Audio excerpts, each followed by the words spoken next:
और अंदर जाने के लिए आपको एक आधिकारिक दस्तावेज मतलब एक मुहर लगा हुआ दस्तावेज दिखाना पड़ रहा है। और इतना ही नहीं, आपको हर महीने अपनी कमाई पर एक तय टैक्स चुकाना पड़ रहा है।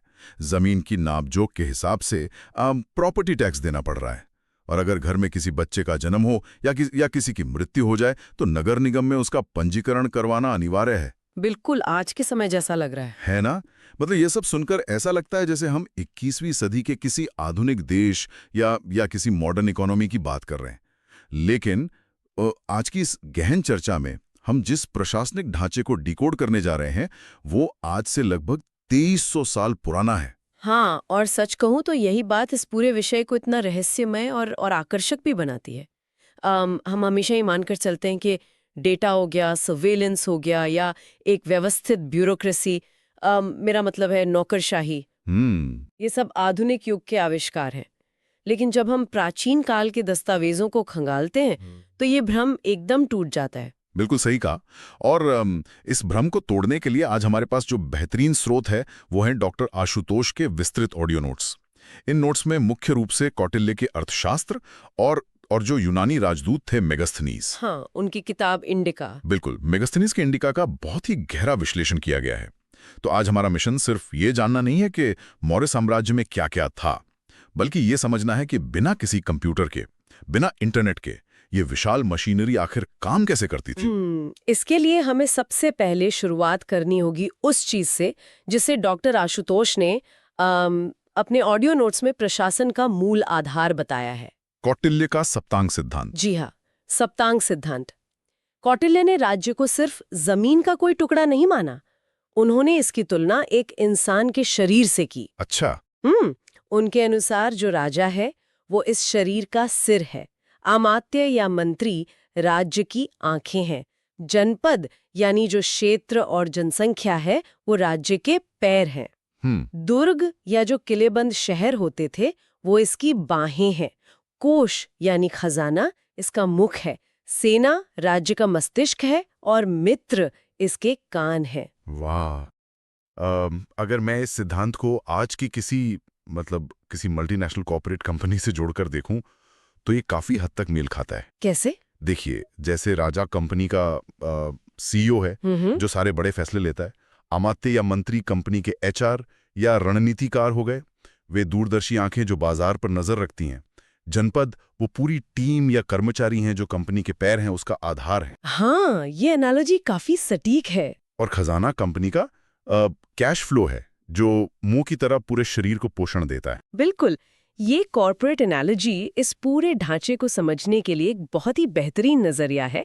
लेकिन एक आधुनिक सीईओ और एक मौर्य सम्राट की चुनौतियों में एक बहुत बड़ा व्यावहारिक अंतर भी था। कैसा अंतर? देखिए, एक सीईओ अगर गलती करे तो ज्यादा से ज्यादा क्या होगा, उसे बोर्ड ऑफ डायरेक्टर्स हटा देंगे या कंपनी को थोड़ा आर्थिक नुकसान हो जाएगा। हाँ, बात तो सही है। लेकिन अगर मौर्य प्रशासन का ये शरीर बीमार पड़ता तो इसका सीधा मतलब था बाहरी आक्रमण, विद्रोह और पूरे साम्राज्य का मतलब रातों रात पतन हो जाना। अगर शरीर के अंग एक दूसरे के साथ तालमेल नहीं बिठाएंगे तो क्या होगा? उदाहरण के लिए, अगर मुख्य यानी राजकोष में पैसा नहीं आ रहा है तो मस्तिष्क यानी सेना काम करना बंद कर देगी। और बिना सेना के जो सिर हैं यानी राजा, वो अपनी सत्ता खो देगा। बिल्कुल, ये पूरी तरह से एक इंटरलॉकिंग सिस्टम था, हर अंग दूसरे पर निर्भर था। ये इंटरलॉकिंग सिस्टम कितनी गहराई तक जाता था, इसका अंदाजा उन 18 मुख्य अधिकारियों की सूची से लगता है जिनका जिक्र डॉक्टर आशुतोष ने किया है। इन्हें तीर्थ या महापात्र कहा जाता था। हाँ, जो सबसे शीर्ष के अधिकारी थे। सही। इनमें प्रधानमंत्री, राजस्व इकट्ठा करने वाले समाहर्ता और खजाने के प्रमुख सन्निधाता शामिल थे। मतलब ये तो हो गए आज के कैबिनेट मंत्री। लेकिन डॉक्टर आशुतोष के ऑडियो नोट्स में इसके नीचे काम करने वाले 27 अध्यक्षों का भी जिक्र है। और यहीं पर चीजें मुझे बहुत हैरान करने वाली लगी। आप किन अध्यक्षों की बात कर रहे हो? इन 27 अध्यक्षों में एक पद था मुद्राध्यक्ष, जो पासपोर्ट विभाग का प्रमुख था, और दूसरा था नव्याध्यक्ष, बिल्कुल, जो जहाज विभाग देखता था। अब यहाँ एक बहुत बड़ा व्यावहारिक सवाल उठता है। मतलब प्राचीन काल में पासपोर्ट का क्या मतलब था और बिना किसी डिजिटल डेटाबेस के हजारों किलोमीटर लंबी सीमाओं पर वे इसे लागू कैसे करते थे? ये तो असंभव सा लगता है। मैं समझ सकती हूँ कि ये अजीब क्यों लगता है। इसे ऐसे समझिए कि एक विशाल साम्राज्य जो अपनी समृद्धि के एकदम चरम पर है, वो कभी भी अपनी सीमाओं को खुला नहीं छोड़ सकता। ओह, सुरक्षा के नजरिए से। सुरक्षा और अर्थव्यवस्था दोनों। व्यापारी, यात्री, विदेशी जासूस, हर कोई उस साम्राज्य में आना चाहता था। तो जो मुद्राध्यक्ष था, उसका काम इसी आवाजाही को नियंत्रित करना था। तो क्या उनके पास आज की तरह कोई कागजी पासपोर्ट होता था? ओ नहीं, पासपोर्ट या मुद्रा आज की तरह कोई चिप लगा हुआ कागज नहीं था। ये अक्सर मिट्टी या लकड़ी का एक विशेष टोकन होता था, जिस पर राज्य की आधिकारिक मोहर लगी होती थी। अच्छा, टोकन। हाँ, अगर कोई व्यक्ति किसी सीमावर्ती चेकपोस्ट पर पहुंचता, तो सीमा रक्षक उस मोहर की सत्यता की जांच करते थे। ये जानना जरूरी था कि ये व्यक्ति किस प्रांत से आ रहा है, उसका उद्देश्य क्या है, और सबसे जरूरी बात, क्या उसने अपना पारगमन शुल्क यानी ट्रांजिट टोल चुकाया है। मतलब ये सिर्फ सुरक्षा का मामला नहीं था? बिल्कुल नहीं। बिना इस मुद्रा के यात्रा करने पर भारी जुर्माना या सीधे गिरफ्तारी हो सकती थी। ये टैक्स चोरी रोकने का एक अचूक तरीका था। क्या बात है! मतलब ये एक पूरी तरह से केंद्रीकृत और नियंत्रित व्यवस्था थी। एक ऐसा नर्वस सिस्टम जो राजधानी पाटलिपुत्र से शुरू होकर दूर दराज के इलाकों तक फैला हुआ था। लेकिन एक राजा राजधानी में बैठकर पूरे उपमहाद्वीप को कैसे नियंत्रित कर सकता है? उस समय संचार के साधन इतने धीमे थे, घोड़े, बैलगाड़ियां, ये तो व्यावहारिक रूप से बहुत मुश्किल लगता है। हाँ, अगर वो सब कुछ खुद करता तो ये नामुमकिन था। इसीलिए उन्होंने सत्ता को विकेंद्रीकृत किया, मतलब डिसेंट्रलाइज किया। पूरे साम्राज्य को 5 मुख्य प्रांतों या चक्रों में बांटा गया था। 5 प्रांत कौन कौन से? उत्तर में उत्तरापथ, जिसकी राजधानी तक्षशिला थी। दक्षिण में दक्षिणापथ, जिसकी राजधानी सुवर्णगिरी थी। पश्चिम में अवंती राष्ट्र, मतलब उज्जैनी। पूर्व में प्राची यानी पाटलिपुत्र, और आखिर में कलिंग, जिसकी राजधानी तोसली थी। कलिंग तो अशोक ने जीता था बाद में। बिल्कुल। इन प्रांतों का प्रशासन कुमार या आर्यपुत्र नाम के अधिकारी चलाते थे, जो अक्सर राजपरिवार के ही सदस्य होते थे। खुद अशोक सम्राट बनने से पहले अवंती प्रांत के प्रशासक थे। तो ये मॉडल बिल्कुल ऐसा था जैसे एक बड़े कॉर्पोरेट हेडक्वार्टर्स ने अपने अलग अलग रीजनल ऑफिस खोल दिए हों। बिल्कुल सटीक एनालॉजी है। जिन्हें फैसले लेने की ऑटोनॉमी तो है, लेकिन वे जवाबदेह हमेशा केंद्र के प्रति ही रहेंगे। हाँ, बिल्कुल यही बात थी। प्रांतीय प्रशासन तो समझ आता है, लेकिन जब हम इसके और नीचे यानी शहरों के प्रशासन पर आते हैं तो डॉक्टर आशुतोष के नोट्स बताते हैं कि मेगास्थनीज की इंडिका एक अलग ही तस्वीर पेश करती है। हाँ, मेगास्थनीज का विवरण बहुत ही बारीक है नगर प्रशासन को लेकर। मेगास्थनीज के अनुसार नगर का प्रमुख एस्टिनोमोई कहलाता था और शहर को 30 सदस्यों वाली एक परिषद चलाती थी, जिसे 5-5 सदस्यों की 6 समितियों में बांटा गया था। सही। अब यहाँ पूरी सूची गिनाने के बजाय अगर हम सिर्फ 2 समितियों के कार्यप्रणाली पर ध्यान दें तो उनका विजन समझ आता है। कौन सी 2 समितियां? एक समिति थी जिसका काम था विदेशियों के मामलों को देखना, और दूसरी समिति का काम था जन्म और मृत्यु का पंजीकरण करना। हाँ, ये दोनों बहुत ही दिलचस्प हैं। एक पल के लिए सोचिए, अगर कोई विदेशी यूनानी व्यापारी पाटलिपुत्र में दाखिल होता है तो ये विदेशियों की समिति उसके साथ क्या करती होगी? क्या वे सिर्फ उसका स्वागत करते थे? ये एक बहुत ही शानदार उदाहरण है उनकी कूटनीति का। अगर कोई विदेशी व्यापारी पाटलिपुत्र आता है तो ये समिति सबसे पहले उसके ठहरने का इंतजाम करेगी। उसे क्या सहूलियतें चाहिए, इसका ध्यान रखा जाएगा। मतलब एकदम अतिथि देवो भव वाली फीलिंग। सुनने में तो एक बेहतरीन हॉस्पिटैलिटी लगती है, लेकिन इसके पीछे की असली कहानी कुछ और ही थी। असल में ये समिति उस विदेशी पर 24 घंटे नजर रख रही होती थी। अच्छा, मतलब एक तरह से जासूसी। बिल्कुल। वो किससे मिल रहा है, क्या वो कोई जासूस तो नहीं है? अगर वो बीमार पड़ जाए तो उसका इलाज करवाया जाता था, और अगर दुर्भाग्य से उसकी मृत्यु हो जाए तो उसका अंतिम संस्कार करके उसकी संपत्ति उसके परिवार तक पहुंचाई जाती थी। वाह! ये सुरक्षा और सर्विलांस का एक ऐसा मॉडल था जिसे बहुत ही कूटनीतिक तरीके से सेवा के आवरण में, मतलब हॉस्पिटैलिटी के पीछे छिपाया गया था। क्या बात है! और वो जो जन्म मृत्यु पंजीकरण वाली समिति थी, मतलब आज भी कई विकासशील देशों में 100% जन्म पंजीकरण एक चुनौती है। उस दौर में इस डेटा का क्या उपयोग था? देखिए, बिना सही डेटाबेस के कोई भी अर्थशास्त्र काम नहीं कर सकता। अगर आपको नहीं पता कि आपके राज्य में कितने युवा हैं, तो आप सेना में भर्ती की योजना कैसे बनाएंगे? लॉजिकल है। और अगर आपको नहीं पता कि कितने परिवार हैं, तो अकाल के समय राशन या राहत सामग्री का बंटवारा कैसे करेंगे? जन्म मृत्यु का हिसाब रखना सीधे तौर पर टैक्सेशन और रिसोर्स मैनेजमेंट से जुड़ा हुआ था। सर्विलांस की बात हो और हम उनके खुफिया तंत्र की बात न करें, ऐसा तो हो ही नहीं सकता। डॉक्टर आशुतोष के ऑडियो नोट्स में बताया गया है कि जासूसों को गुड़ पुरुष कहा जाता था। हाँ, गुड़ पुरुष।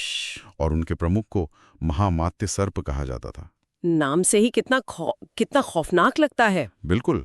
ये जासूसी नेटवर्क मुख्य रूप से 2 हिस्सों में बटा था, संस्था और संचार, है ना? हाँ, संस्था जो एक ही जगह रुक के काम करते थे, और संचार जो घूम घूम कर जानकारी जुटाते थे। ये संचार जासूस असल में इस साम्राज्य का लाइव डेटा फीड थे।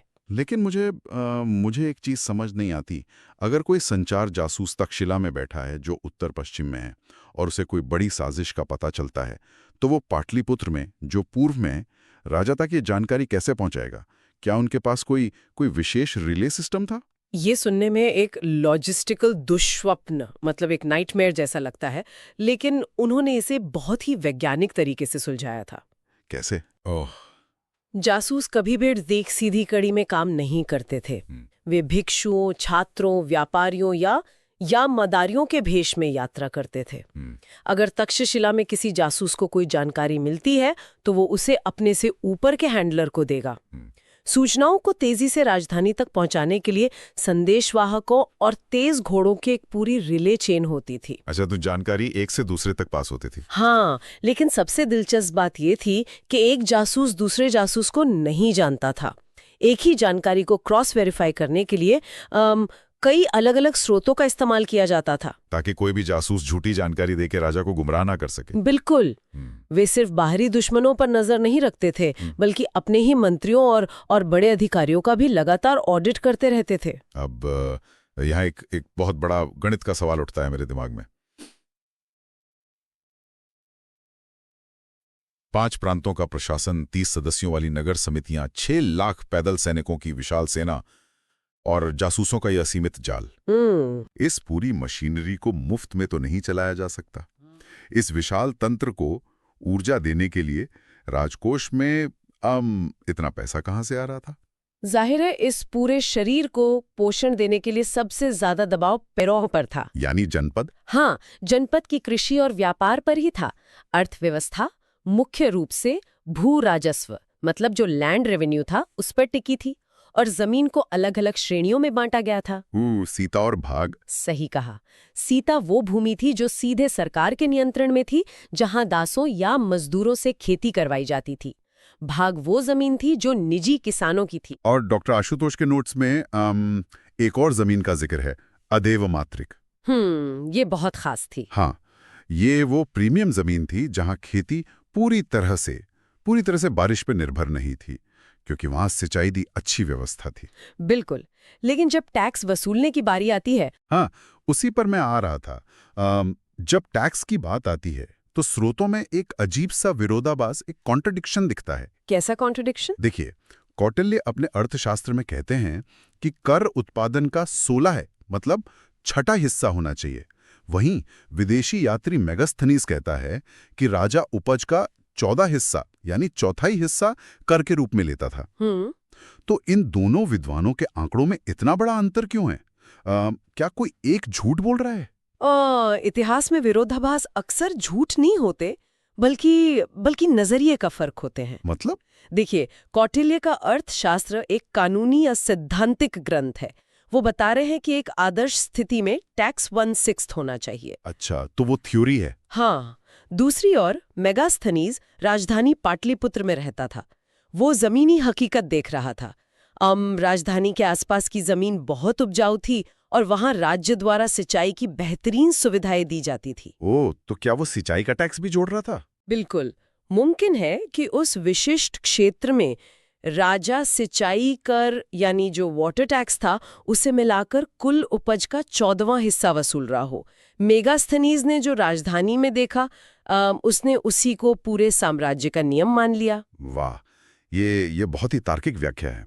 इसके अलावा राज्य बिक्री कर यानी सेल्स टैक्स भी लगाता था, जो वस्तु के मूल्य का 10वां हिस्सा होता था। और एक और दिलचस्प कर था, रज्जू।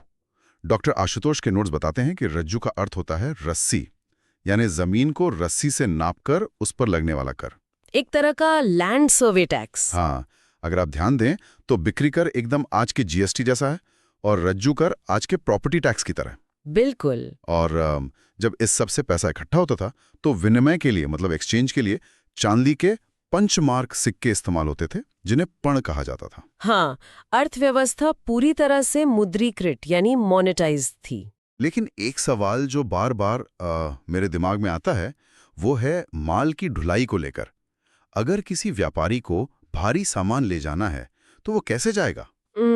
कौटिल्य ने साफ तौर पर कहा है कि जमीन के रास्तों के मुकाबले जलमार्ग यानी वाटर रूट्स व्यापार के लिए सर्वश्रेष्ठ हैं, जबकि उस समय उत्तरापथ जैसा मशहूर जमीनी रास्ता भी था जो बंगाल से पेशावर तक जाता था।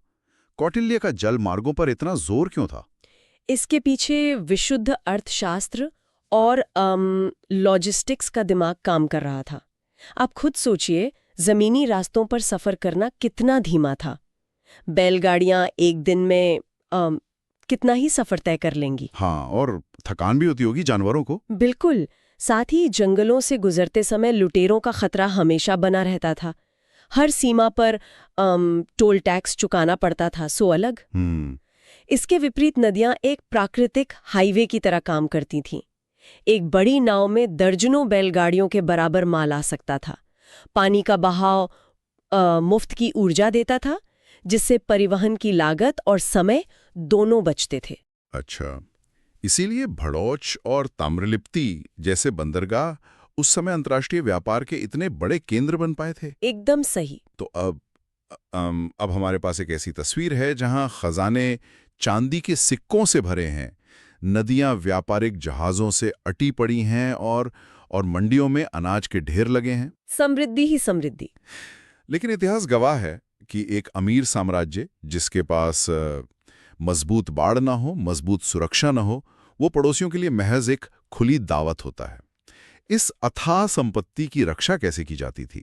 ओह, इस संपत्ति की रक्षा एक ऐसी सैन्य शक्ति कर रही थी जिसका खौफ, जिसका डर भारत की सीमाओं से परे यूनान तक फैला हुआ था। क्या बात है। यूनानी इतिहासकार जस्टिन ने चंद्रगुप्त मौर्य की सेना के बारे में विस्तार से लिखा है।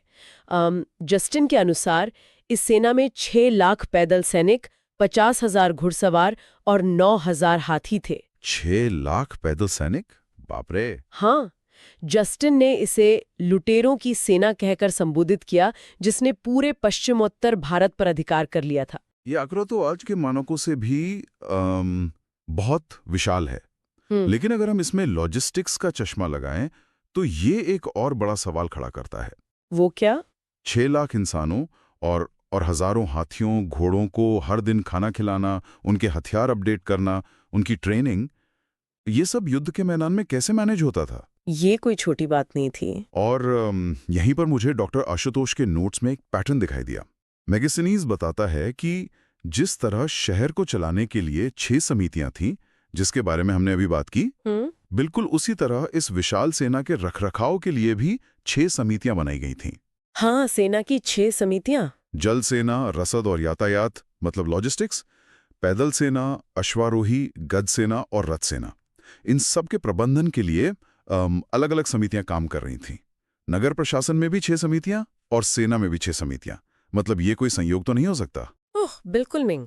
ये एक बहुत ही सोची समझी प्रशासनिक मानकीकरण, यानी जिसे हम आज स्टैंडर्डाइजेशन कहते हैं, उसकी प्रक्रिया है। अच्छा। जब आप एक ही प्रबंधन मॉडल को शहर और सेना दोनों जगह लागू करते हैं तो ब्यूरोक्रेसी को समझना और उसका ऑडिट करना बहुत आसान हो जाता है। लॉजिकल है। और जिस रसद और यातायात समिति का आपने जिक्र किया, वही सेना की असली रीढ़ थी। वो कैसे? अगर सेना आगे बढ़ रही है तो तो उसके पीछे बैलगाड़ियों का एक पूरा कारवां चलता था जो रसद, चारा, हथियार और चिकित्सा सामग्री यानी मेडिसिन पहुंचाता था।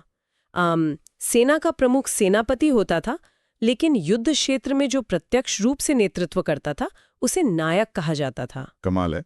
और समाज में आंतरिक शांति बनाए रखने के लिए उनका न्याय प्रशासन भी उतना ही स्पष्ट था। डॉक्टर आशुतोष के नोट्स बताते हैं कि सर्वोच्च न्यायालय की कुर्सी पर तो स्वयं राजा बैठता था। राजा ही अंतिम न्यायाधीश था। हाँ, लेकिन जिला स्तर पर राजुक, जिन्हें बाद में अशोक ने काफी शक्तियां दी, और ग्राम स्तर पर ग्रामीणी विवाद सुलझाते थे। और न्याय व्यवस्था को दो स्पष्ट हिस्सों में बांटा गया था, धर्मस्थीय और कंटकशोधन। ये दोनों नाम अपने आप में बहुत कुछ कहते हैं। हाँ, ये नाम बहुत सोच समझ कर रखे गए थे। धर्मस्थीय न्यायालय पूरी तरह से आज के सिविल कोर्ट यानी दीवानी अदालत की तरह काम करते थे, जहां जमीन जायदाद के मामले आते होंगे। बिल्कुल। यहाँ संपत्ति के विवाद, विवाह, अनुबंध यानी कॉन्ट्रैक्ट्स और लेन देन के मामले आते थे। इसके न्यायाधीश को व्यवहारिक कहा जाता था, क्योंकि यहाँ रोजमर्रा के व्यवहार से जुड़े मामले सुलझाए जाते थे। और कंटक शोधन? कंटक शोधन का काम थोड़ा अलग और सख्त था। कंटक का अर्थ होता है कांटा। समाज में जो भी असामाजिक तत्व हैं, भ्रष्ट अधिकारी हैं या अपराधी रूपी कांटे हैं, उन्हें बाहर निकालना राज्य का काम था। मतलब आज का क्रिमिनल कोड? एकदम सही। ये आज के फौजदारी अदालत के समान था और इसके न्यायाधीश को प्रदेष्टा कहा जाता था। यहाँ अपराधों की सजा बहुत कठोर थी ताकि समाज में राज्य का डर और अनुशासन हमेशा बना रहे। बाप रे, ये तो एक बहुत ही यांत्रिक और अनुशासित राज्य की तस्वीर है। मतलब कठोर कानून हैं, चारों तरफ फैले जासूस हैं और भारी भरकम टैक्स सिस्टम है। लेकिन इन सब के बीच आम इंसान की जिंदगी कैसे थी? क्या हम उस काल के समाज और लोगों के बारे में कुछ जानते हैं? समाज की संरचना का अध्ययन करते समय हमें फिर से उन्हीं दो अलग अलग नजरियों का सामना करना पड़ता है। एक कौटिल्य का नजरिया और दूसरा मेगास्थनीज का। मूल रूप से समाज वर्ण व्यवस्था पर ही आधारित था, लेकिन कौटिल्य, जो खुद एक रूढ़िवादी ब्राह्मण माने जाते हैं, उन्होंने अपने अर्थशास्त्र में एक बहुत ही प्रगतिशील बात कही है। क्या बात कही है? उन्होंने शूद्रों के लिए आर्य शब्द का इस्तेमाल किया है। अच्छा, ये तो उस समय के हिसाब से बहुत बड़ी बात है। हाँ, कौटिल्य का मानना था कि आपातकाल में या जरूरत पड़ने पर शूद्रों को भी सेना में भर्ती होने और संपत्ति रखने का अधिकार होना चाहिए। ये उस समय के अपारंपरिक विचारों से काफी अलग था। और दूसरी तरफ मेगास्थनीज है, जिसने अपनी किताब में लिख दिया कि भारतीय समाज में 7 वर्ग है। हाँ, 7 वर्ग। दार्शनिक, किसान, पशुपालक यानी अहीर, कारीगर, सैनिक, निरीक्षक मतलब जासूस और सभासद। ये पढ़कर ऐसा लगता है जैसे मेगास्थनीज ने कुछ अलग ही समाज देख लिया हो। क्या भारत में वाकई 7 जातियां या वर्ग बन गए थे? नहीं, यहाँ मेगास्थनीज पूरी तरह से चकमा खा गया था। वो कैसे? देखिए, वो एक विदेशी राजनयिक था। यूनानी समाज में दार्शनिकों और योद्धाओं को अलग अलग वर्गों में देखने की परंपरा थी। तो उसने अपना चश्मा यहाँ लगा लिया। बिल्कुल। जब उसने भारत की सड़कों पर देखा कि कुछ लोग केवल खेती कर रहे हैं, कुछ सिर्फ युद्ध लड़ रहे हैं और कुछ केवल दर्शन पर चर्चा कर रहे हैं, तो उसने पेशे को यानी प्रोफेशन को ही लोगों की जाति मान लिया। अरे वाह! वह भारतीय वर्ण व्यवस्था की जटिलताओं को, जहां जन्म और कर्म का ताना बाना बहुत उलझा हुआ था, उस समझ ही नहीं पाया। ये हमें सिखाता है कि ऐतिहासिक स्रोतों को हमेशा उस व्यक्ति के चश्मे से, उसके बैकग्राउंड से देखना चाहिए जो उसे लिख रहा है। ये वाकई हमारे सुनने वालों के लिए एक बहुत जरूरी सबक है। अगर हम उस समाज में महिलाओं की स्थिति पर नजर डालें तो डॉक्टर आशुतोष के ऑडियो नोट्स एक मिश्रित लेकिन कुछ हद तक स्वतंत्र तस्वीर पेश करते हैं। हाँ, महिलाओं के पास कुछ महत्वपूर्ण अधिकार थे। जैसे महिलाओं को पुनर्विवाह यानी रीमैरिज और विधवा विवाह का अधिकार प्राप्त था। यहाँ तक कि जो स्त्रियां स्वतंत्र रूप से वेश्यावृत्ति का पेशा चुनती थीं, उन्हें रूपाजीवा कहा जाता था। राज्य उन्हें सुरक्षा देता था और इसके बदले वे बाकायदा टैक्स चुकाती थी। ये राज्य के नियंत्रण का एक और उदाहरण है। और जहां तक बौद्धिक विकास की बात है, तक्षशिला उस समय शिक्षा का एक विश्व स्तरीय केंद्र बन चुका था। बिल्कुल। तक्षशिला की मौजूदगी ही इस बात का सबसे बड़ा सबूत है कि ये समाज महज एक मिलिट्री स्टेट या सैन्य राज्य नहीं था। तक्षशिला में केवल धर्म या दर्शन नहीं पढ़ाया जाता था। वहाँ चिकित्सा विज्ञान, अर्थशास्त्र, राजनीति और सैन्य रणनीतियों का बहुत ही वैज्ञानिक अध्ययन होता था। ये एक ऐसा समाज था जो ज्ञान और शक्ति दोनों के संतुलन को बहुत अच्छी तरह समझता था। सच में इस पूरी गहन चर्चा से जो तस्वीर उभर कर सामने आती है वो किसी भी मायने में उस घिसी पिटी धारणा से मेल नहीं खाती जहां प्राचीन भारत को सिर्फ सपेरों, जादुई कहानियों या अव्यवस्थित कबीलों का देश माना जाता है। बिल्कुल नहीं। ये एक ऐसा साम्राज्य था जो पूरी तरह से डेटा पर चलता था, जहां विदेशी नागरिकों के लिए एक विभाग था, उनकी वसूली के लिए एक वैज्ञानिक गणित था और दीवानी व फौजदारी मुकदमों के लिए अलग-अलग अदालतें थीं। एक वेल्ड मशीन की तरह। बिल्कुल। आज के युग में हमारे पास कंप्यूटर है, तेज इंटरनेट है, क्लाउड स्टोरेज है और अब तो आर्टिफिशियल इंटेलिजेंस भी हर जगह मौजूद है। फिर भी हमारी आधुनिक प्रशासनिक व्यवस्थाएं अक्सर उलझ रह जाती हैं। हाँ, आईडी सर्वर डाउन होते हैं, सिस्टम क्रैश हो जाते हैं, फाइलें धूल खाती रहती हैं और टैक्स की चोरियां धड़ल्ले से होती हैं। जरा सोचिए, आज से 2300 साल पहले बिना किसी माइक्रोचिप के, बिना किसी सर्वर के और बिना किसी वायरलेस कम्युनिकेशन के कुछ इंसानों ने मिलकर पूरे